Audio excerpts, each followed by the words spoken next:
ओम श्री परमात्मने नमः। ओम श्री गुरुभ्यो नमः। ओम मातृशक्तये नमः। ओम असतो मा सद्गमय तमसो मा ज्योतिर्गमय मृत्युर्मामृतंगमय। ओम शांति शांति शांति।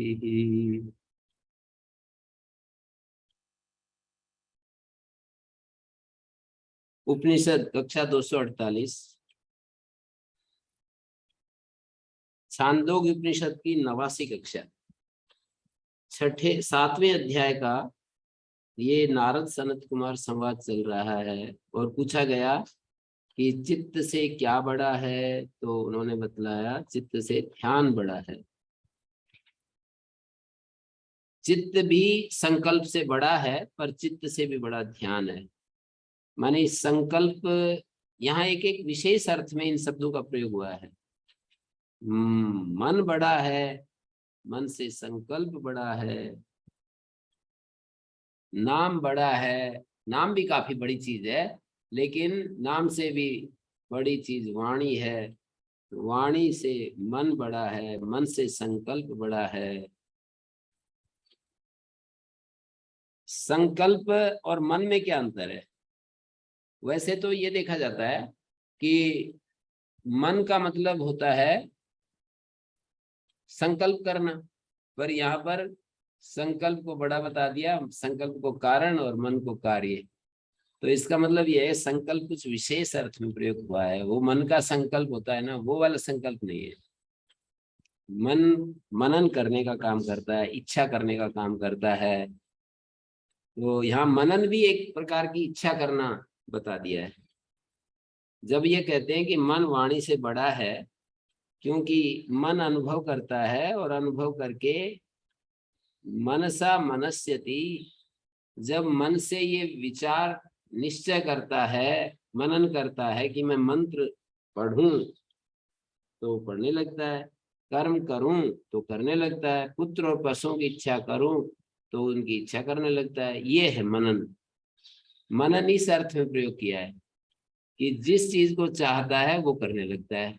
जो मन में एक इच्छा आती है उसको यहाँ मनन शब्द से कहा है।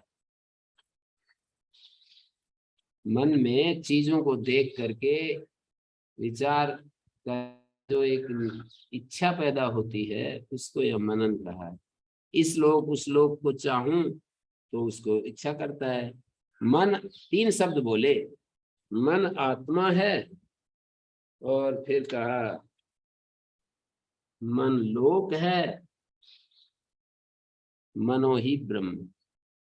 कर्तृत्व भोक्तृत्व मन के कारण है, और कर्तृत्व भोक्तृत्व मन के कारण है। साथ में ये भी कह दिया कि मन के होने पर कर्तृत्व भोक्तृत्व होता है। मन लोक है, मन के होने पर भी लोक होता है। माने उसकी प्राप्ति के अनुष्ठान होता है, प्राप्ति उपाय अनुष्ठान होता है, प्राप्ति के उपाय का अनुष्ठान। माने कर्म से जो फल मिलता है उसको भी लोक शब्द से कहा जाता है। अनुष्ठान इच्छा फल पर्यंता विवक्षिता। यहाँ पर जो जैसे अनुष्ठान की इच्छा जो है वो फल पर्यंत चाहते हैं।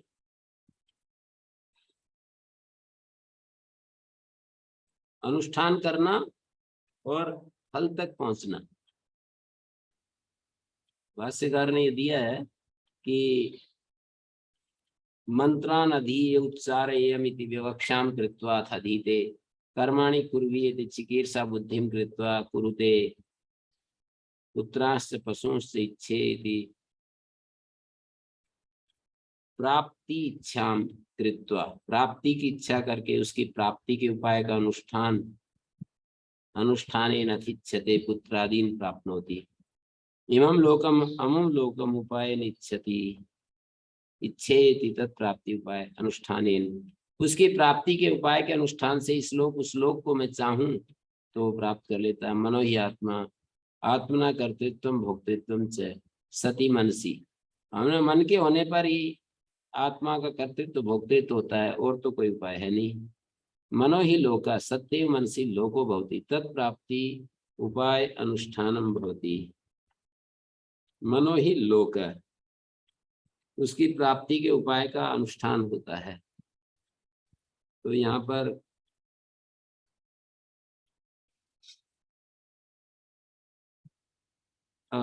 करिष्यामि इत्येवम् आत्मिका इच्छा विशेषस्य लोके संकल्पस्य प्रसिद्धे तस्य च मनस्यन् अविशिष्टत्वं प्रतिभूयस्त्वनुपत्ते प्रकृतोपयोगी संकल्प। देखिए इन्होंने बड़ी विशेष बात बताई टीकाकार ने कि लोक में तो संकल्प का मतलब ऐसी इच्छा कि मैं इस काम को करके ही मानूं, और वो मनस्यन से अलग हो थोड़ी हुआ, इस काम को करके मानूंगा, यही तो मनस्यन बताया।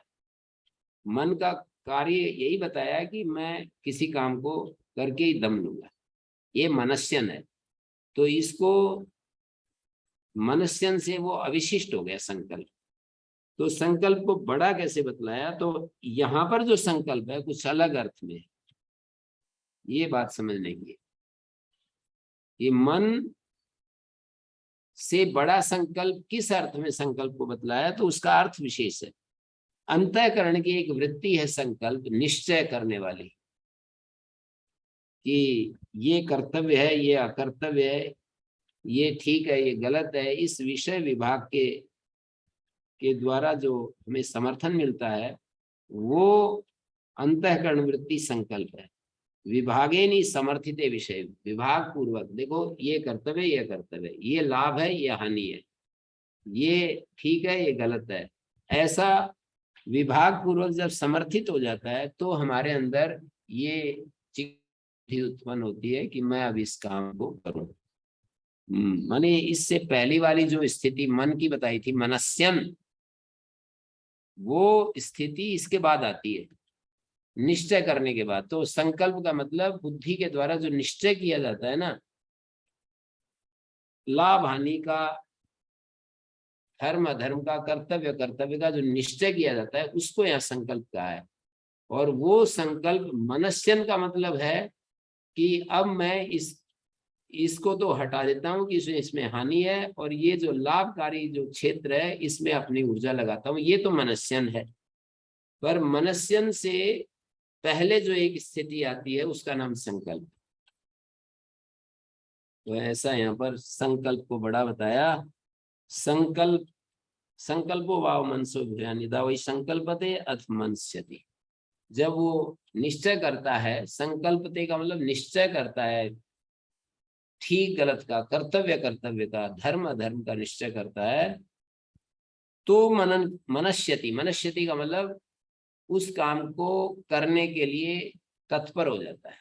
ये अब मैं इस काम को करूंगा जिसमें मुझे लाभ दिखाई दे रहा है, जिसमें मुझे फायदा दिखाई दे रहा है, जिसमें मुझे बहुत ही इससे आगे का जीवन सरस बीतेगा, ये चीज मिल जाएगी तो ऐसा हो जाएगा। ऐसा जो निश्चय किया, तो निश्चय के बाद फिर उस काम को करने लगता है। जो काम को करने लगता है, जैसे एक व्रतेन दीक्षा आपनोति, दीक्षा आपनोति दक्षिणाम।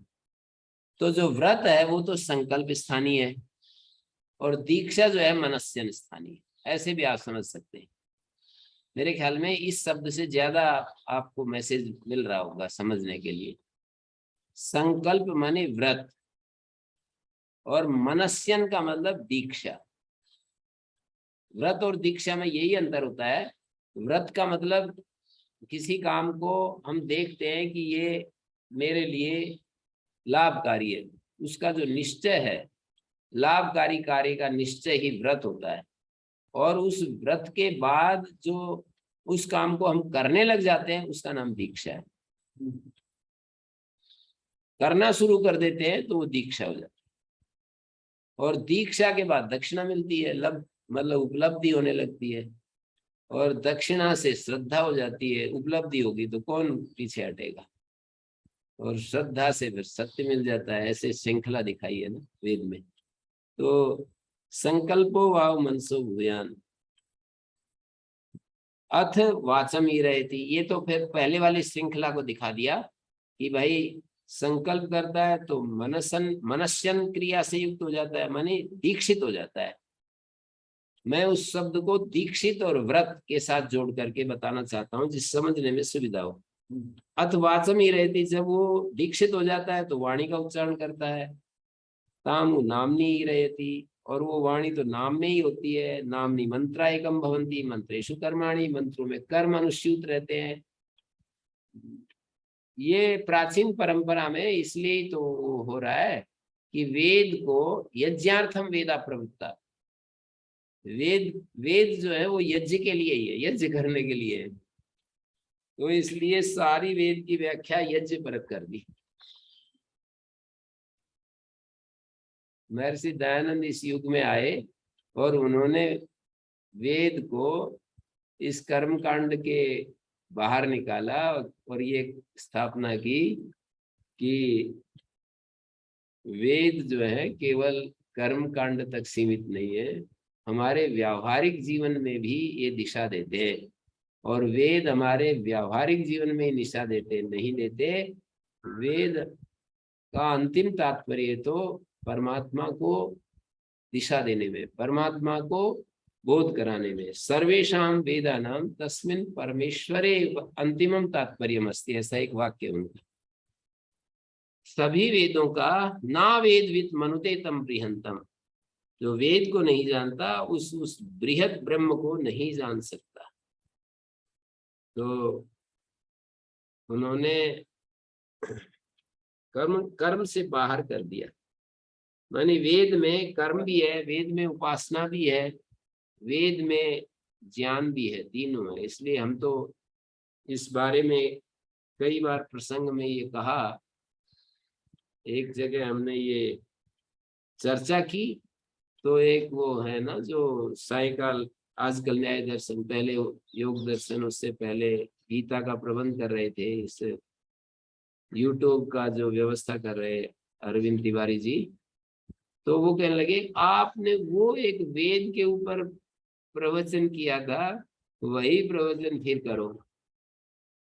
मैंने कहा फिर कर देंगे, लेकिन वो तो मतलब धीरे धीरे बुद्धि में बिठाने की बात है। मैंने कहा कि वेद को यदि आप समझना चाहते हो, वेद का जो तात्पर्य है वो, वेद का तात्पर्य है कर्म। सबसे प्रथम तात्पर्य मतलब सबसे नीचे वाली सीढ़ी पर देखें तो वेद कर्म का संदेश, कुर्वन्ने वेह कर्माणि जिजी विशेष शतम समा, और सारा भरा पड़ा है, कर्म के लिए संदेश देता है।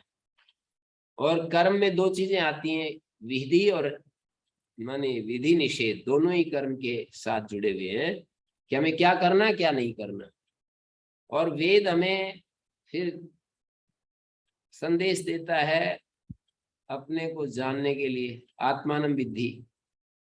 वेद हमें शरीर से अलग अपने स्वरूप को जानने की बात कहता है, और वेद हमें परमात्मा से प्यार करने की बात कहता है, प्रेम करने की बात कहता है। बस इसके आगे तो वेद का कुछ बचता नहीं है। तीन बातों में सारा वेद आ जाता है। यदि हम देखें ध्यान से तो वेद कर्म का संदेश देता है, कर्तव्य का संदेश देता है, क्या क्या कर्तव्य है हमारे वो बताता है। और वेद हमें अपने स्वरूप को जानने की बात कहता है कि हम मिले हुए, मिक्सअप हो रहा है हमारा स्वरूप। जैसे दूध और पानी इकट्ठे हो जाए तो मिक्सअप तो नहीं होता है, दूध दूध रहता है, पानी पानी रहता है वहां भी, पर ऐसा ही मिक्सअप हो गया है। चैतन्य और जड़ तत्व ऐसे मिक्सअप हो गए कि हमारे को पता ही नहीं चलता कि ये तो चैतन्य अंश है, ये जड़ अंश है। तो वेद जड़ से अलग अपने स्वरूप को बोध करने की, जानने की बात कहता है। और वेद जब हम इस कार्यकरण संघात के रूप में अपने को अनुभव करते हैं, तो जो एक ईश्वर तत्व है जिसने इस सारे संसार की रचना की, संसार को बनाया और हमारे शरीर बनाए, और निरंतर ये काम हो रहा है उसकी कृपा से, वेद उस विधाता, दाता, कर्म फल दाता, सारे व्यवस्थापक उससे प्रेम करने की बात भी कहता है। तो वेद का मतलब प्रेम, वेद का मतलब ज्ञान, वेद का मतलब कर्म।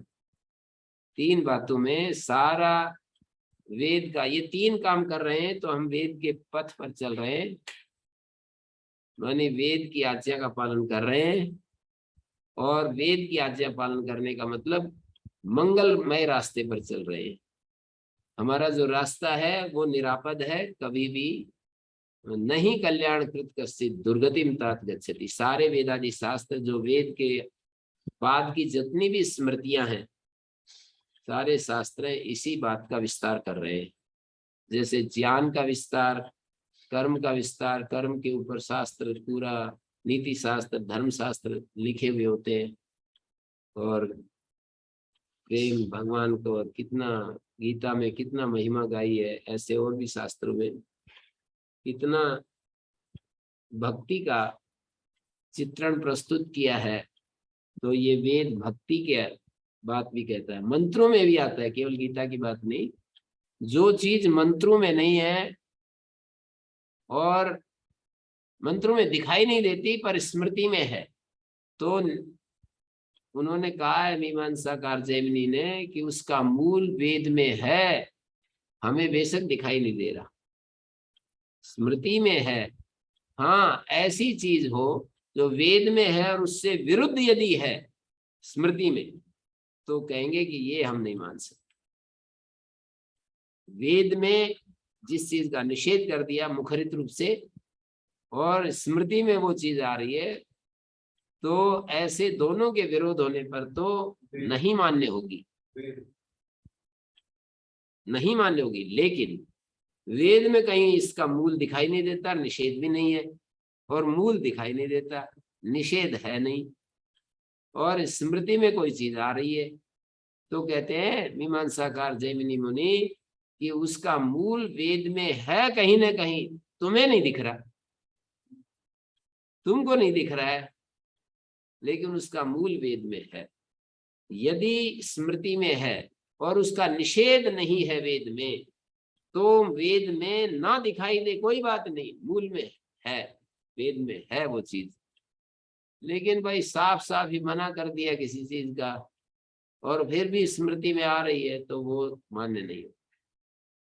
विरोध हेतु अन्याय्यम, विरोध होने पर तो स्मृति की बात अन्याय्य हो जाती है। विरोध हेतु अनपेक्षम स्यात्, विरोध होने पर स्मृति को निरस्त कर दिया जाता है, एक तरफ हटाकर फेंक दिया जाता है विरोध होने पर।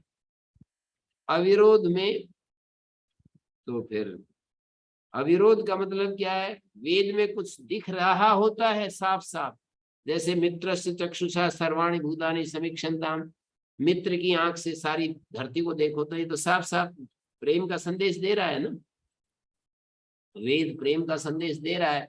और स्मृति भी यदि प्रेम की बात करती है तो प्रमाणित हो गई।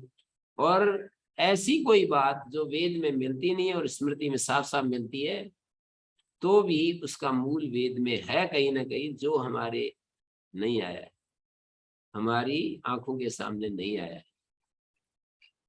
तो ऐसे हम देख रहे हैं चीजों को। संकल्पो वाव मनसो भूयान, यदा वही संकल्पयते अथ मनस्यति अथ वाचमी रहती, सब हो गया। इसके बाद बोले कि तानी है वाई तानी, तानी मानी मन, वाक और नाम, ये तीनों को तानी शब्द से कह रहे हैं। मन, वाक और नाम, मानी इससे पूर्ववर्ती मन है, उससे पूर्ववर्ती वाक है, उससे पूर्ववर्ती नाम है। संकल्प एकाय नामी, संकल्प का मतलब यहाँ पर बुद्धि के द्वारा उन चीजों को देख पाना, बुद्धि के द्वारा उन चीजों को जानना। व्रत से पहले ज्ञान होता है, वो यहाँ संकल्प है। सीधा सीधा व्रत को भी संकल्प क्या कहें, मतलब ज्ञान और व्रत, इन दोनों को इकट्ठा करके यहाँ व्रत कह रखा है, संकल्प कह दिया है। ज्ञान और व्रत। ज्ञान का मतलब क्या होता है? ज्ञान जन्य भवेद इच्छा, इच्छा जन्य भवेद कृति, कृति जन्य भवेद चेष्टा, चेष्टा जन्यम भवेद फलम। तार्किकों का एक बड़ा सिद्धांत है ये कि जैसा ज्ञान होता है वैसी इच्छा होती है, जैसी इच्छा होती है वैसा कर्म होता है। ज्ञान जन्य भवेद इच्छा, इच्छा जन्य भवेद कृति, कृति होती है, प्रयत्न होता है, कृति मानी प्रयत्न। कृति जन्य भवेद चेष्टा, प्रयत्न होता है तो हमारे शरीर मन वाणी से चेष्टा होती है, चेष्टा जन्यम भवेद फलम, चेष्टा जैसी चेष्टा वैसा फल होता है। तो ज्ञान जैसा होता है, मतलब हमारी बुद्धि में ज्ञान आता है कि ये लाभकारी चीज है, ये हानिकारक चीज है, वैसी ही हमारी इच्छा पैदा होती है। तो यहाँ इस श्लोक में ये जो श्लोक है ज्ञान जन्य भवेद इच्छा, ज्ञान तो यहाँ संकल्पवाचक है इस श्लोक में, ज्ञान जन्य भवेद इच्छा, ज्ञान तो संकल्पवाचक है, भवेद इच्छा, इच्छा जो है इसका मनन, इच्छा और कृति इन दोनों को इकट्ठा करके यहाँ पर, इच्छा और कृति इन दोनों को इकट्ठा करके मन कह दिया। इच्छा और इच्छा से जो प्रयत्न होता है उन दोनों को इकट्ठा करके ये कह दिया मनस्यन, व्यापार, मनन, मन व्यापार, मन का जो व्यापार। और संकल्प में क्या आया? ज्ञान और व्रत। यानी जैसा हमारा ज्ञान था, व्रत तो अवश्यम भावी है। व्रत करने से पहले, व्रत लेने से पहले हमारे को ज्ञान होना ही चाहिए कि ये मेरे लिए लाभकारक है, ये मेरे लिए हानिकारक है। यदि किसी को पता ही नहीं है कि लाभकारक हानिकारक है, क्या व्रत ग्रहण करेगा? तो ज्ञान और व्रत, समझ, अंडरस्टैंडिंग, और व्रत डिसीजन कि ये मेरे लिए करना है मेरे को, तो ये जो संकल्प के अंतर्गत ले लिया। संकल्प जो है इससे बड़ा हो गया ना, मतलब उस श्लोक के हिसाब से भी देखेंगे और व्रतेन दीक्षा मापनोति के हिसाब से देखेंगे।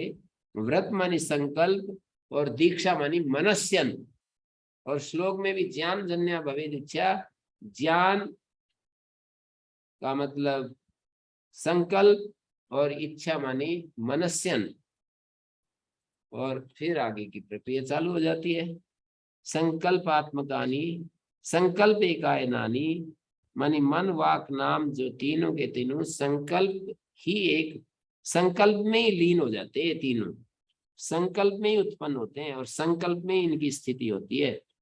फिर आगे संकल्प के बारे में बहुत लिखा है। समकल्पताम द्यावा पृथ्वी, समकल्पिताम वायुश्च आकाशम च, समकल्पनताम आपस्य तेजस्ते। ये अपने निश्चय में द्यावा पृथ्वी जो है समकल्पताम, मन ध्यान के विषय में भी ऐसे ऐसे शब्द आए, बड़े अच्छे हैं सुनने में, कितने प्यारे प्यारे शब्द बोले हैं कि बोले यही है। ध्यान आगे आ रहा है ना, संकल्प के बाद ध्यान आ रहा है, ध्यान, चित्त आ रहा है, और चित्त के बाद ध्यान आ रहा है। तो ध्यान में ये बात कही कि ध्यायति विद्यो ध्यायन्ति वाप ध्यायन्ति पर्वता ध्यायन्ति देव मनुष्य, ध्यान के बारे में ये बात आई। तो यहाँ पर जब हम इस वाक्य को पढ़ रहे हैं कि समक्लपताम द्यावा पृथ्वी, द्युलोक और पृथ्वी ने अपना एक निश्चय किया हुआ है। द्यावा पृथ्वी निश्चले लक्ष्यते, यहाँ पर समक्लिप्ताम द्यावा पृथ्वी, द्यावा पृथ्वी जो है निश्चल दिखाई दे रहे हैं। ये संकल्प में निश्चयता का भाव होता है, निश्चलता का भाव होता है। संकल्प में निश्चलता का भाव दिखाया है इन्होंने। द्यावा पृथ्वी निश्चल दिखाई दे रहे हैं, और वायु, आगे वायु और आकाश वो भी निश्चल दिखाई दे रहे हैं। संकल्पम कृतवंतो, जैसे मानो की संकल्प किया हुआ है। और आप है और तेज, मानो संकल्प निश्चल, निश्चलता को यहाँ पर संकल्प में, जब हमारे को निश्चल निश्चय हो जाता है, निश्चय और निश्चल एक ही बात है, निश्चय और निश्चल एक ही बात, स्थिर, दूसरी बात कुछ नहीं है। निश्चय में भी यही होता है, दूसरी बात कुछ नहीं, किस्सा खत्म। तो ऐसा है, निश्चय निश्चल एक ही चीज होगी ना।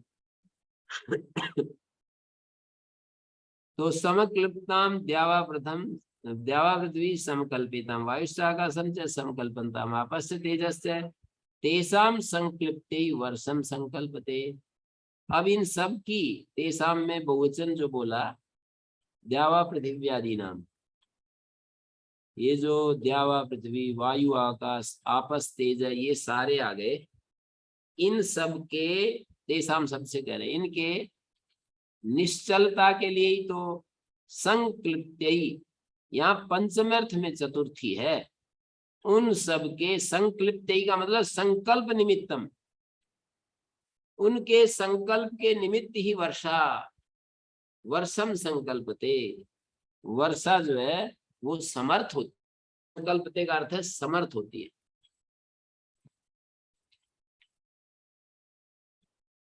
समक्लिप्ताम द्यावा पृथ्वी समक्लिप्त है, मतलब निश्चल दिखाई देते, निश्चले लक्ष्यते, और वायु और आकाश निश्चल दिखाई देते। संकल्पम कृतवंतो ही, मानो कि संकल्प किया हुआ है एकदम। मेरे को किसी ने कहा कि श्री अरविंद जब दर्शन दिवस होता था तो ऐसे बैठते थे जैसे कि प्रशांत महासागर जो है तरंग रहित अवस्था में, ऐसे जितनी देर भी वहां से साधक गण गुजरते थे ऐसे एक निश्चल एक ही स्थिति में सागर की तरह बैठे रहते थे चेयर के ऊपर। तो ये कितना अच्छा लगता है सुनने में। कुछ चीजें सुनने में इतनी अच्छी लगती हैं, वो हमारे जीवन का स्वभाव बन जाए तो क्या ही कमाल हो जाएगा। जो सुनने में ही इतनी अच्छी लगती हैं, सुनने में ही शांति शब्द शांति दे देता है, और शांति हमारे स्वभाव में आ जाए। सुनने में ही प्रेम कितना अच्छा लगता है। बुद्धि बीच में आकर के उतरने लगती है कि दुष्टों से कैसे प्रेम करें, अन्यायकारियों से कैसे प्रेम करें, तो फिर वो खंडित हो जाता है मामला। एक्सेप्टेंस तुरंत हमारी चली जाती है और हलचल शुरू हो जाती है। प्रेम बोलते ही मन में कहीं पर भी कोई ईर्ष्या द्वेष नेगेटिव अस्वीकार्यता नहीं रहती है। प्रेम कहने से सारे अस्तित्व को हम अपनी बाहों में लेने के लिए तैयार हो जाते हैं। प्रेम कहने से अस्वीकार्यता नहीं रहती, लेकिन फिर बुद्धि बीच में आकर के कहती है कि भाई इनका तो काम ये करना ही पड़ेगा। राजा का काम आ जाता है बीच में, राजा का काम आते ही और फिर वही गड़बड़ शुरू हो जाती। तो भाई ठीक है, हम ये कहते हैं जिनको राज कार्य करने का पार्ट मोदी जी का या योगी जी का पार्ट प्ले करने के लिए जिनको ड्यूटी मिली है, ठीक है, वो ड्यूटी करें। जिनको प्रेम करने की ड्यूटी मिल गई, अंदर का संदेश, हाँ वो भी प्रेम है,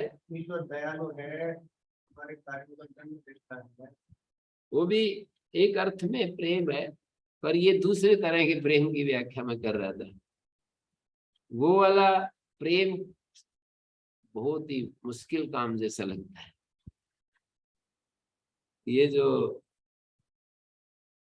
राजा का जो प्रेम है, ईश्वर जो है क्रोध करने वाला भी है, वो तो कहते ही है। मैंने हमारे एक धर्मवीर जी यहाँ पर रहते थे, तो बहुत ही ज्यादा सेवा प्रिय और बहुत ही, तो फिर मैंने ये कहा कि देखो कि ये जो है ना, कितना भी हमको अपना स्वभाव ऐसा बनाना चाहिए कि जैसे कि मतलब सबसे हम प्रेम कर सके। तो तुरंत वो थोड़ा आर्य समाज के विचार से बहुत प्रभावित है, तो बोला जी ईश्वर तो दुष्टों को दंड देता है। मतलब ईश्वर जो है वो क्रोध करता है, मन्यु करता है दुष्टों के ऊपर। तो ये एक व्यवस्था है, राज व्यवस्था, दंड व्यवस्था जिसको कहते हैं, और समाज में वो लगता है। पर इसमें मुझे फिर ये दिक्कत होती है कि दो विभाग कर दिए कि वे तो दुष्ट हैं जिसको हमने बुरा समझ लिया, और हम बहुत अच्छे हैं। वो उल्टा भी तो हो सकता है कि वो हमको दुष्ट कह रहे हो और वो अपने को अच्छा कह रहे हो। तो इसका निर्णय कैसे हो कि ये जो कहने वाला है वो तो अच्छा है और जिसको कह रहा है वो दुष्ट है? कैसे उसका हम निर्णय करें इस बात? चोर आदमी क्या तो दंड व्यवस्था करना वो राजा का उनकी दयालुता या प्रेम की। हाँ, वो तो सही बात है। राजा के द्वारा जो व्यवस्था की जाती है, दंड व्यवस्था, सामूहिक जो व्यवस्था है, तो पर ये जो संतों का जीवन है वो तो एक अलग प्रकार की प्रेम की श्रेणी में चला जाता है। वो अप्रतिरोध धर्म का पालन करते हैं। मतलब उनका व्यक्तिगत जो जीवन है वो तो अप्रतिरोध धर्म में होता है। ठीक है, मेरे सिद्धांत जी तो बहुत शास्त्रीय व्यक्ति थे और राजाओं को प्रेरणा देते थे, तुम्हें दंड देना चाहिए, ये करना वो करना, पर स्वयं जब उनके ऊपर आती थी तो दंड नहीं देते थे। स्वयं जब दंड आती थी बात, एक आधा कोई उदाहरण उनका भी ढूंढ लिया किसी ने, आगे वो पहलवानों को बगल में दबा करके पानी में कैसे चले गए, फिर वो दंड नहीं देते थे, उनका सांस घुटने लगा तो फिर छोड़ दिया। तो एक आधा पकड़ लिया, अब पता नहीं वो सच थी कि ऐसे ही पकड़ लिया किसी ने, पर उनका व्यक्तिगत जीवन तो ऐसा ही है कि अ, मतलब यूं ही अपना बचाव मात्र करते थे, दंड नहीं देना चाहते थे। मतलब जैसे जिसने जहर दिया उसको भी बुला करके यही कहा कि भाई ये तो गड़बड़ तो हो गई, अब तुम यहाँ से चले जाओ नहीं तो ये लोग तुमको मार देंगे। पैसे भी दे दिए उनको, अभी यहाँ से चुपचाप निकल जाओ नहीं तो ये लोग जो है ना तुम्हें मार सकते हैं। और एक राजा की तलवार को तोड़ दिया, मतलब उसको कुछ नहीं कहा, ये कहा कि देखो राजन, किसी राजा से टकराओ, हमसे क्या टकराना, ऐसे शांतिपूर्वक ढंग से ऐसे कह देते। पर फिर भी एक और इससे अलग श्रेणी है, जैसे महर्षि दयानंद का जीवन थोड़ा तो किया, अब उससे अलग कोई कोई तो उसको भी स्वीकार करने वाले मिल जाएंगे, मार देंगे तो मार देंगे, क्या उससे बिगड़ता है, आगे फिर जीवन की प्रक्रिया तो चालू हो जाती है।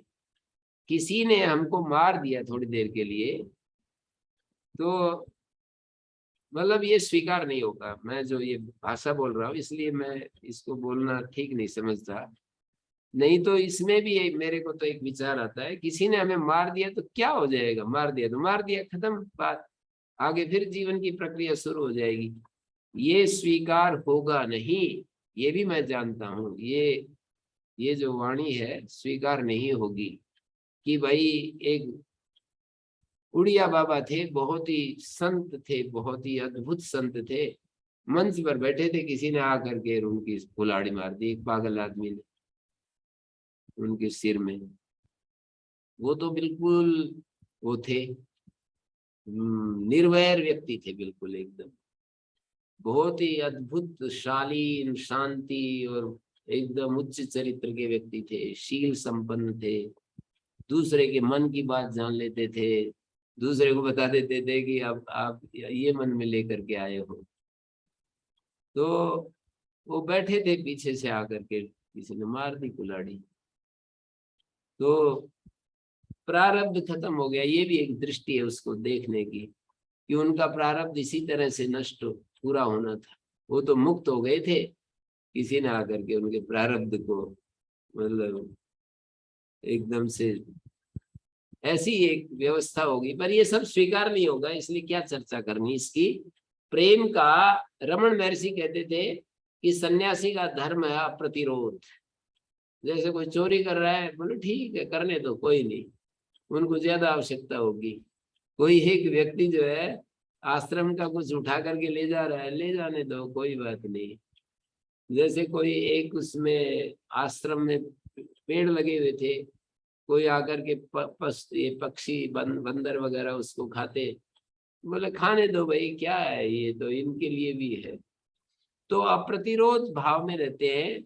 वो एकदम अपने आप को इस स्थिति में ले गए कि मुझे कहीं भी किसी भी बिंदु पर मुझे वो नहीं करना है, प्रतिरोध नहीं करना है। कई कई लोग तो ऐसे विचित्र हैं। अब ये दृष्टांत जो है, मेरे को एक मतलब एक किसी महात्मा को मैं कहीं पर ले गया, तो बोले कि मेरा नाम लेकर के कि इनको ऐसे ऐसे ऊट पटांग आदमी बहुत पसंद है। उनके सामने ही वो व्यक्ति कुछ ऐसे ही घूमता फिरते रहते हैं, मतलब फ्लाइट में जाएंगे और वो वापिस आ जाएंगे। यदि वो कहता है कि मैं तो अभी जी यहाँ नहीं हूँ, मैं तो बाहर हूँ, कोई बात नहीं, बिना परेशान हुए वापिस टिकट ली और वो वापिस आ गए। 5 लाख रुपए खर्च करके वो अमेरिका गए, मतलब बिजनेस क्लास टिकट लेते हैं और इतना बड़ा खर्चा करके वहां पहुंचे, और वहां से जो है एयरपोर्ट से ही वापस आ गए, और कोई मन में गिला शिकवा नहीं है। तो फिर मैंने किसी से मिलाया, तो बोले ये आपको ये ऐसे ऐसे उठपटांग आदमी बड़े पसंद है।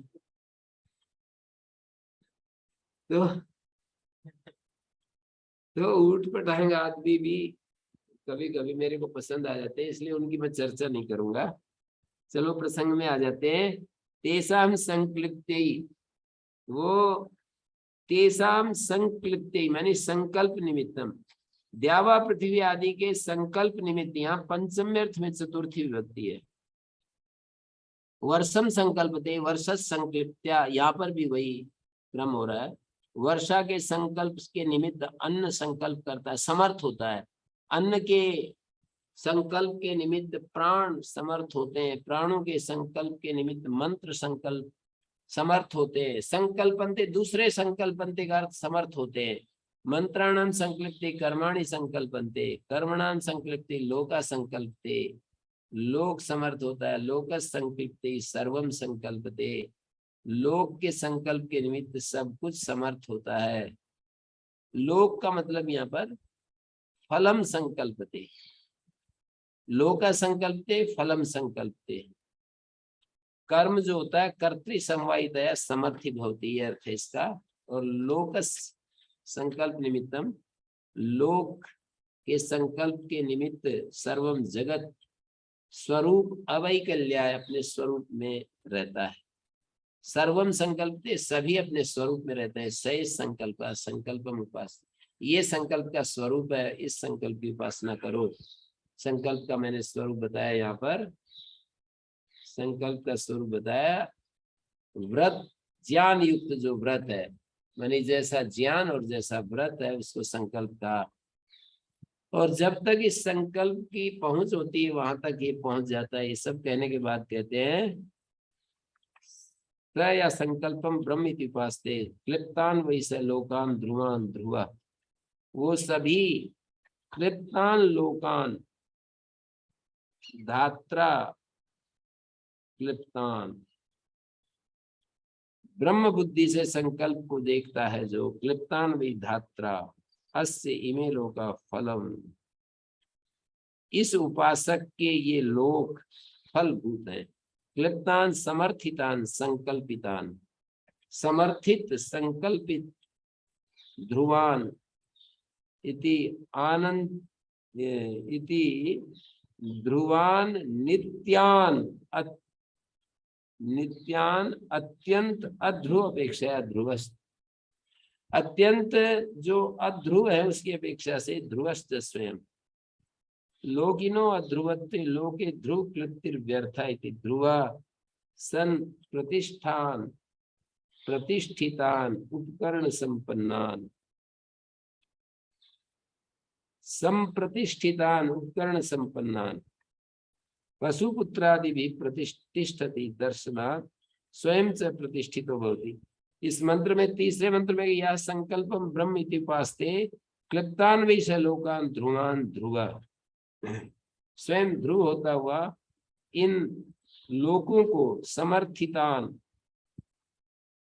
संकल्पितान लोकान प्रतिष्ठितान प्रतिष्ठितो अव्यथमानान अव्यथमानो अभिसिद्ध्यति। यावत् संकल्पस् गतं तत्र यथा कामचारो भवति। यह संकल्पम ब्रह्मिति उपास्ते अस्ति भगवः संकल्पात् भूयति संकल्पात् वाव भूयो अस्ति इति तन्मे भगवान ब्रवीतु। तो वो आप मेरे लिए बताएं। संकल्पात् भूयति संकल्पात् वाव भूयो अस्ति इति तन्मे भगवान ब्रवीतु। चित्तम वाव संकल्पात् भूयो यदा वै चेतयते अथ संकल्पयते अथ मनस्यति अथ वाचमीरयति तामु नाम्नीरयति नाम्नि मंत्रा एकम भवन्ति मंत्रेषु कर्माणि। चित्त क्या है? संकल्प से भी बड़ा चेतयित्रित्व, प्राप्त कालानुरूप बोधवत्तम, जो प्रतिभान है, प्राप्त काल के अनुरूप जो बोधवत्ता है, मानी हाजिर जवाब जैसे बोलते हैं, वो तो जवाब के संदर्भ में है, पर यहाँ पर चित्त का मतलब ठीक समय पर निर्णय लेने की जो क्षमता है, उसको यहाँ पर एक प्रकार का जो बोधयित्व है, अतीत अनागत विषय प्रयोजन निरूपण सामर्थ्यम। अतीत और अनागत विषय प्रयोजन निरूपण जो सामर्थ्य है, उसको संकल्प से बड़ा बताया जा रहा है। यदा वै प्राप्तम वस्तु इदम एवं प्राप्तम इति चेतयते, कोई प्राप्त वस्तु इन उपायों से मुझे प्राप्त हुई है, ये जब चेतना होती है, तद आदानाय व अपोहाय वास्य संकल्पयते, तो उसको ग्रहण करने या छोड़ने के लिए अब संकल्पयते माने निश्चिनोति, निश्चय करता है, अथ मनस्यति, और फिर मनस्यन करता है, उसमें लग जाता है, दीक्षित हो जाता है, कर्म करने में जुट जाता है। तो चित्तम व संकल्पात् भूय, चित्त शब्द का मतलब, चित्त शब्द का अर्थ है यहाँ पर चेतयित्रित्व, प्राप्त कालानुरूप बोधवत्व। इदम वस्तु एवं प्राप्तमिति प्राप्त काल वस्तुनो वस्तु अनुरोधी चेतनाख्यो वृत्ति विशेष, वस्तु का अनुरोधी जो चेतनाख्य वृत्ति विशेष है, उसको यहाँ चित्त तत्व शब्द से कहा। चित्तत्वम तत्कालोचित प्रतिभावत्वम, उस काल के लिए उचित जो प्रतिभावत्व है, प्रतिभान उत्पन्न होना, ठीक समय पर ठीक निर्णय लेने की जो क्षमता है, उसको चित्त कहा है। ये संकल्प से भी, संकल्प में तो धीरे धीरे हम देखते हैं, ऐसे चीजों को हम धीरे धीरे विभाग करके देखते हैं कि ये लाभ है, ये हानि है, पर एकदम जो तुरंत एक विशेष परिस्थिति में जो हमें प्रतिभान होता है, ये ठीक है। महान जो पुरुष होते हैं, उनमें ये चित्त नाम का जो तत्व है बहुत सक्रिय होता है, बहुत उनमें सामर्थ्य होता है, उचित समय पर उचित निर्णय लेने की जो क्षमता होती है बहुत ज्यादा होती है, सामान्य आदमी ये नहीं मिलती है। तो तत्कालोचित प्रतिभावत्व, उस काल के लिए उचित प्रतिभा, अतीत विषय सिद्धम प्रयोजनम अनागत विषय सिद्धम प्रयोजनम वस्तु सामर्थ्य निर्धारण सामर्थ्यम उभयम चित्त शब्दार्थम। ऐसा टीकाकार दिया है कि अतीत विषय का तो ये प्रयोजन और अनागत विषय सिद्धम प्रयोजनम वस्तु सामर्थ्य निर्धारण सामर्थ्यम से, वस्तु सामर्थ्यम और वस्तु के विषय में और उसका निर्धारण सामर्थ्य, दोनों ही चित्त शब्द के अर्थ है। तो ये होने के बाद ही फिर संकल्प जो है आदान और अपोहन, इन दोनों में प्रवृत्त होता है। आदान मानी उसको ग्रहण करना या छोड़ने के लिए प्रवृत्त होता है।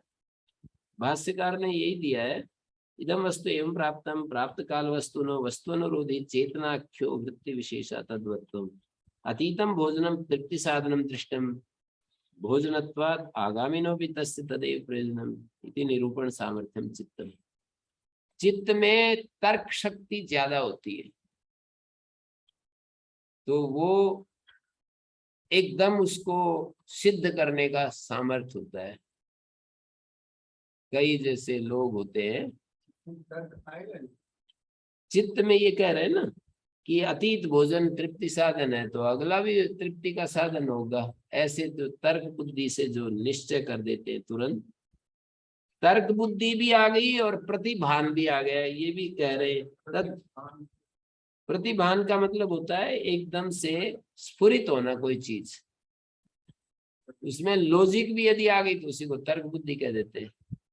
लॉजिक में भी तो ऐसे ही होता है ना, एकदम मनुष्य कोई बात पूछे किसी से तो एकदम लॉजिक आ जाते हैं। जैसे वो थे ना एक आर्य समाज के विद्वान, देहलवी जी बोलते हैं, रामचंद्र देहलवी जी, तो बहुत ही उनको तुरंत उनको स्फुरना हो जाती थी। जैसे एक मुस्लिम जो है ना कि सत्यार्थ प्रकाश पर मेरे को एक मुझे लघु शंका है, लघु शंका करनी है, सत्यार्थ प्रकाश पर लघु शंका करनी है, ऐसे एक मौलवी ने उनके सामने बात रखी कि ये बोलेंगे हाँ ठीक है करो, तो मैं सत्यार्थ प्रकाश पर लघु शंका कर दूंगा। मतलब लघु शंका का मतलब लेते हैं ये कि इसके ऊपर मूत्र त्याग करना। आर्य समाज में लघु शंका शब्द का प्रयोग करते हैं ना मूत्र त्यागने के लिए। तो किसी मौलवी ने कहा देहलवी जी से कि देहलवी जी मुझे सत्यार्थ प्रकाश पर एक लघु शंका करनी है। तुरंत बोले थोड़ी देर अपने मुंह में ही रखो उसको, उसको थोड़ी देर के लिए अपने मुंह में ही रखो। है? तो ये प्रतिभान की बात है। देखो तो ऐसे बहुत सारे किस्से हैं उनके कि वो एकदम से ना अजब गजब मतलब माना जाता था, उनकी प्रतिभा इतनी अद्भुत थी।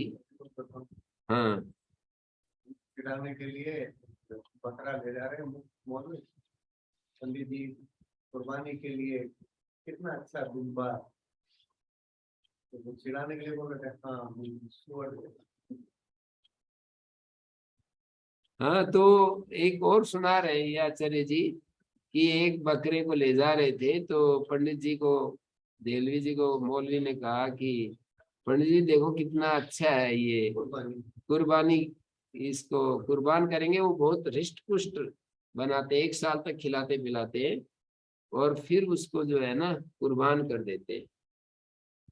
ये भी कोई सिंबल, मुझे लगता है कि सिंबल चला है। मैं कोई इसका कुर्बानी का पक्षधर नहीं हूँ, पर मैं ऐसे देखता हूँ कि वो हम अपने अहंकार को खूब पालित पोषित करते रहते हैं और फिर कहीं पर जब किसी संत महात्मा का दर्शन करते हैं, कोई महान पुरुष हमारे सामने आता है, तो उस पालित पोषित अहंकार को एक झटके में हम सर कलम कर देते हैं।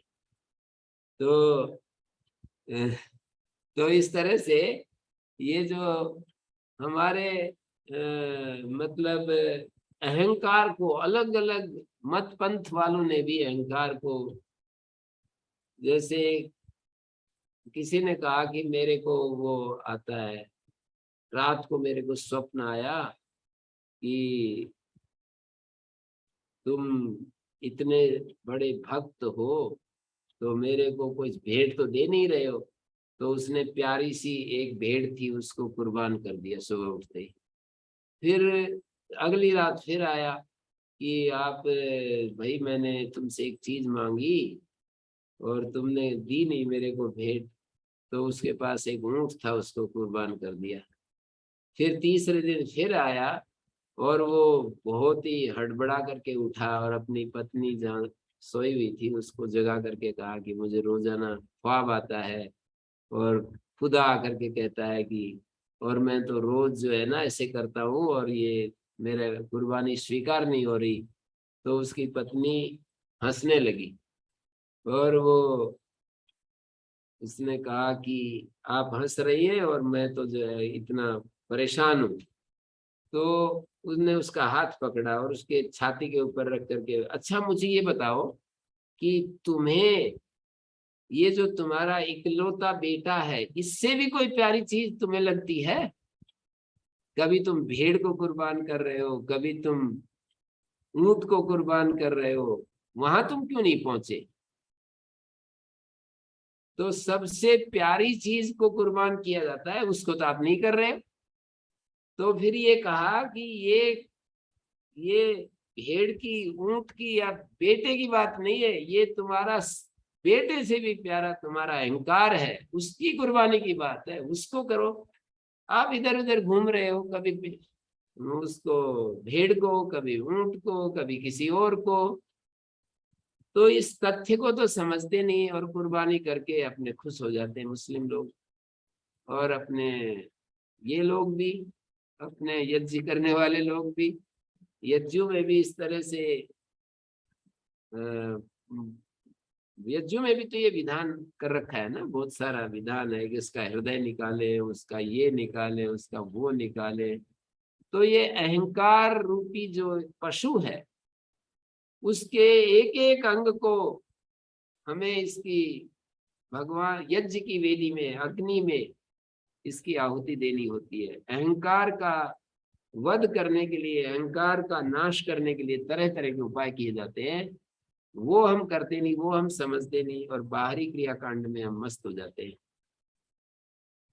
तो उन्होंने, मैं बात चल रही थी कि वो पंडित जी को कहा कि देखो कितना अच्छा ये बकरा ले जा रहे हैं। बोले हाँ, वो भी चिढ़ाने के लिए। बोले तुरंत जो है ना, उनके मन में क्या मतलब शब्द आया, सुअर के नाम से वो बहुत ज्यादा चिढ़ते हैं। तो बोले हाँ, एकदम जैसे कि कोई पला पलाया सुअर हो, ऐसा लग रहा है। तो इस शब्द को सुन करके तो बहुत ही ज्यादा परेशान हो जाते हैं। सुअर की उपमा दे दी, यदि कुर्बानी के लिए बकरा ले जा रहे हैं और सुअर की उपमा दे दी, तो उनको तो बहुत गुस्सा आता है बहुत। पर वो ऐसी परिस्थिति बना दी उस स्वयं, कितना सुंदर है, देखो कितना सुंदर लग रहा है, कितना पला हुआ है, कितना मांस चढ़ा हुआ है। बोले हाँ बिल्कुल, मुझे भी एकदम ऐसे लग रहा है जैसे सुअर, सुंदर एक सुअर हो। तो मतलब मौलवी लोग जो है ना, उनसे बड़े घबरा जाते थे उनसे बात करते हुए। इसी को चित्त कहा है यहाँ पर। मतलब ऐसी प्रतिभा एकदम से जो तुरंत उठता है अंदर। तो यही कहा, चित्तम वाव संकल्पात भूव यदा वही चेतयते संकल्पयते। जब कोई प्रतिभा काम करती है तो निश्चय कर लेता है, निश्चल हो जाता है एकदम। जब निश्चल हो जाता है तो मनश्यन क्रिया व्यापार, वाग उच्चारयति, नामनी उच्चारयति, नामनी मंत्रायकम, तानी एतानी। तानी शब्द से वही संकल्प आदिनी, इससे पहले जितने भी है ना, सबको तानी शब्द से कह रहे हैं। तानी है वाई तानी चित्तानी, चित्त एकायनानी चित्तात्मकानी चित्ते प्रतिष्ठितानी। ये तीन है, चित्त में ही इनका प्रलय, चित्त स्वरूप चित्त में ही उत्पन्न होते हैं, चित्त में ही प्रतिष्ठित होते हैं। तस्मात् यद्यपि बहुविध अचित्तो भवति, बहुत ज्ञानी व्यक्ति जो है अचित्त हो जाए, नायम अस्तित्व में न माहु यदयम वेद, जो कुछ ये जानता है, यद्वायम विद्वान नैथम अचित्ता स्यात्, ये विद्वान कभी अचित्त नहीं हो सकता है। अत्यंत अल्पविद चित्तवान भवति, कम जानने वाला भी यदि चित्तवान है, प्रतिभानवान है, उनके लिए आता है ना, राम के लिए प्रारंभ में ही वाल्मीकि नारद से पूछते हैं कि मैं एक चरित्र चित्रण करना चाहता हूँ। तो वो बताते हैं कि ऐसा ऐसा अयोध्या में एक व्यक्तित्व है। तो उसमें बहुत सारे गुण गिनाए हैं, उनमें ये भी गुण आया है कि राम स्मृतिमान प्रतिभानवान। ये राम जो है, श्री राम स्मृतिमान भी है और प्रतिभानवान भी है। तो यही कह रहे हैं यहाँ पर कि नायम अस्तिति एवं आहु यदयम वेद यद्वा अयम विद्वान नेत्थम अचित्त स्यादिति यदल्पविद चित्तवान भवति तस्मा एव शुश्रूषन्ते। उसके लिए शुश्रूषन्ते, सेवा शुश्रूषा करते हैं। चित्तम ये साम एकायनम चित्तम आत्मा चित्तम प्रतिष्ठा। इन सब का चित्त एकायन है, प्रलय है, और चित्त जो है आत्मा है, चित्त प्रतिष्ठा है, चित्तम उपास्य स या चित्तम ब्रह्मेति उपास्ते चित्तात् चित्तान वै स लोकान ध्रुवान ध्रुव प्रतिष्ठितान प्रतिष्ठितो अव्यथमानान अव्यथमानो अभिसिद्ध्यति। यावत चित्तस्य गतम तत्र अस्य यथा कामचारो होती, चित्त की पहुंच होती है वहां तक। यत् चित्तम ब्रह्मेति उपास्ते अस्ति भगवा चित्तात् भूयति, भगवान चित्त से भी कोई बड़ा है क्या? चित्ताद् वा भूयो अस्ति तन्मे भगवान ब्रवीतु, को बड़ा बताया, चित्त से ध्यान को बड़ा बता दिया। यहाँ पर तीसरे मंत्र में यह चित्तम ब्रह्मेति उपास्ते चित्तान वैस लोकान ध्रुवान, चित्तान ध्रुवान लोकान ध्रुव, प्रतिष्ठितान प्रतिष्ठित, अव्यथमानान अव्यथमानो अभिसिद्ध्यति। इसका अर्थ ये किया है कि चित्तम संकल्पादि मूलम तस्मात् यद्यपि बहुविध बहुशास्त्रादि परिज्ञानवान सन अचित्तो भवति प्राप्तादि चेतयित्रित्व सामर्थ्य विरहितो भवति। प्राप्त काल प्राप्त आदि चेतयित्रित्व सामर्थ्य विरहित यदि होता है तो तम निपुणा लौकिका जना कथयन्ति नायम अस्ति, अरे ये यहाँ नहीं है, विद्यमानोप्य सत्समय एनम आहु, यहाँ पर बैठा हुआ भी ये विद्यमान है, यच्चायम किंचित शास्त्रादि वेद श्रुतवान तदपि यस्य वृथा इति कथयन्ति। जो कुछ इसने पढ़ा लिखा है ना सब बेकार है। यदि हम विद्वान स्यात् एवं अचित्तो न स्यात्, यदि ये विद्वान होता तो ऐसा अचित्त नहीं होता। तदश्रुतम अपि अश्रुतम एव, अथ अल्पविद यदि चित्तवान भवति, कम पढ़ा हुआ भी यदि चित्तवान होता है, तस्मा एतस्मै, तस्मा माने उसके लिए, उक्तार्थ ग्रहणाय उतापि शुश्रूषन्ते श्रोतुमिच्छन्ति, उसको सुनना चाहते हैं, दूसरे लोग उसकी बात सुनना चाहते हैं, शुश्रूषन्ते। और तस्मात् चित्तम ही एवेषाम संकल्पादीनाम एकायनम, चित्त इन सब का एकायन है। चित्तान उपचितान, चित्तान उपचितान बुद्धिमत गुणै स चित्तोपासको ध्रुवान इत्यादि। इसका अर्थ वैसा ही है जैसे पहले वाले का था। पहले वाले मंत्र में यही शब्द थे, तो वहां पर ये कहा था कि स असंकल्पम ब्रह्मेति उपास्ते क्लिप्तान वै स लोकान ध्रुवान ध्रुव, ध्रुव स्वयं ध्रुव होता हुआ, क्लिप्तान लोकान प्रतिष्ठित, स्वयं प्रतिष्ठित होता हुआ प्रतिष्ठान, स्वयं अव्यथमान होता हुआ अव्यथमान, उनको अभिसिद्ध संपन्नान पशुपुत्रादि भी प्रतिष्ठति, स्वयं च प्रतिष्ठिता आत्मीय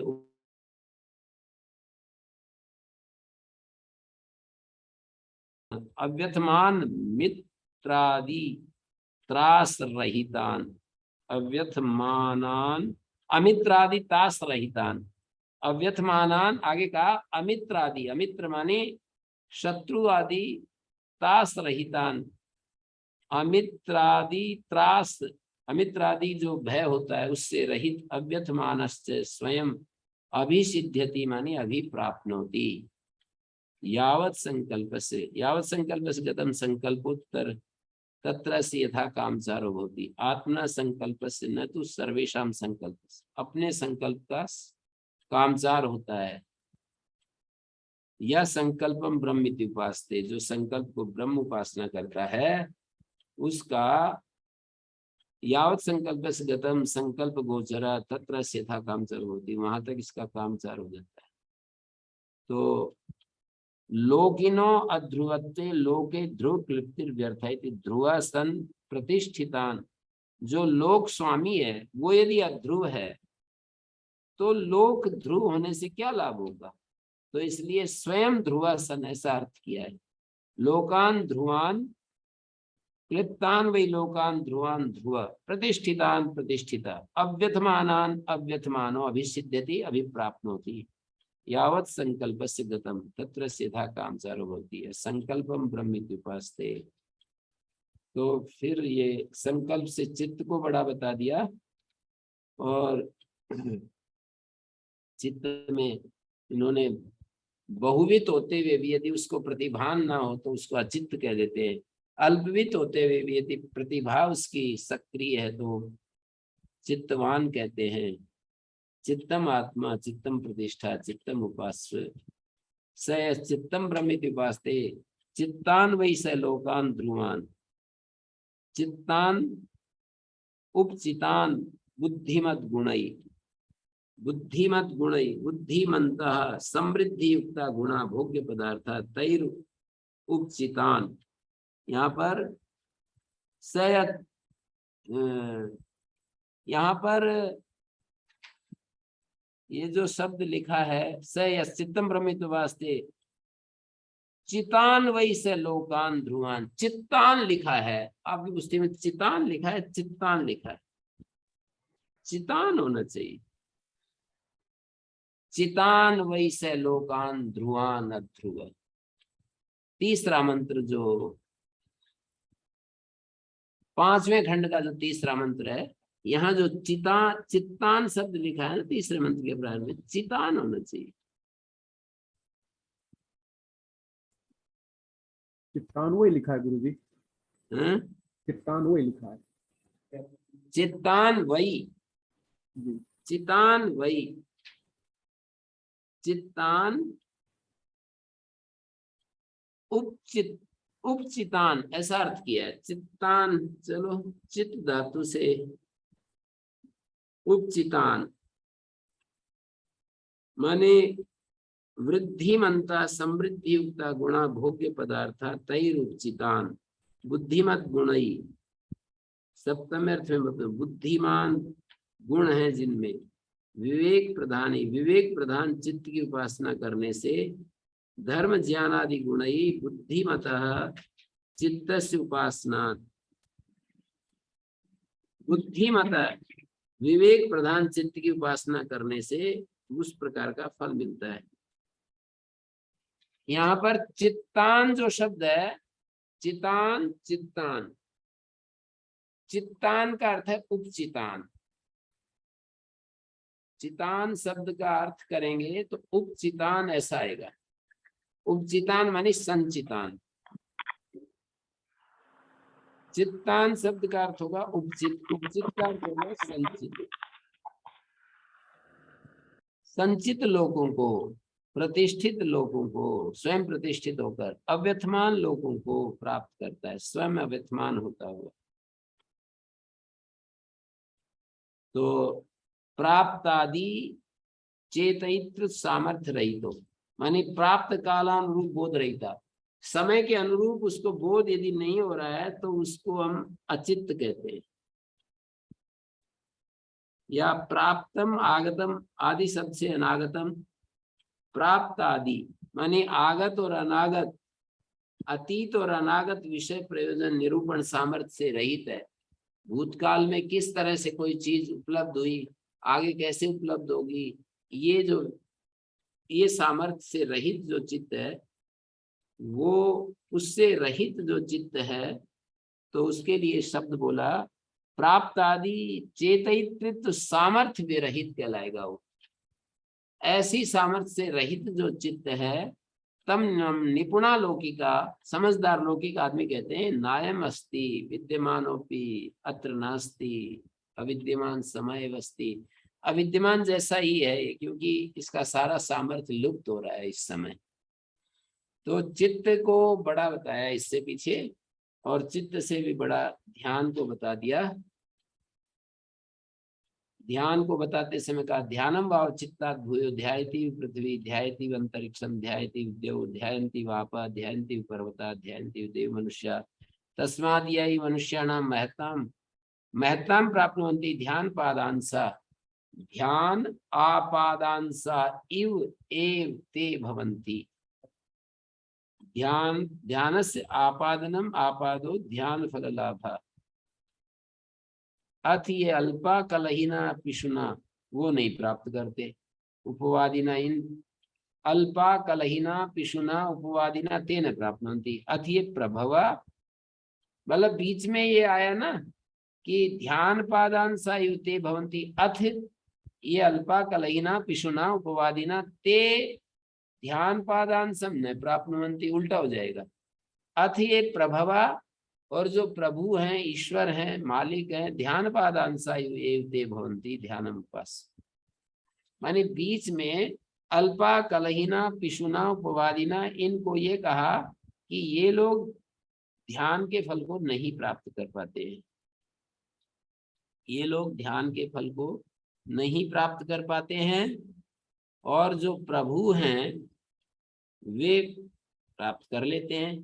तो इधर प्रभु भी कर लेते हैं, पहले वाली पंक्ति में जो देव मनुष्य मनुष्य जो भी महत्व को प्राप्त करते हैं, ध्यान पादांसाइव ते भवन्ति सयो ध्यानम ब्रह्मेत्युपास्ते यावत् ध्यानस्य गतम तत्र यथा कामचारो भवति यो ध्यानम ब्रह्मेत्युपास्ते अस्ति भगवो ध्यानात् भूया ध्यानात् वाव भूयो अस्ति तन्मे भगवान ब्रवीतु। तो ध्यान के आगे वो अगला विज्ञान को महत्वशाली बताएंगे, ध्यान को बताकर विज्ञान को।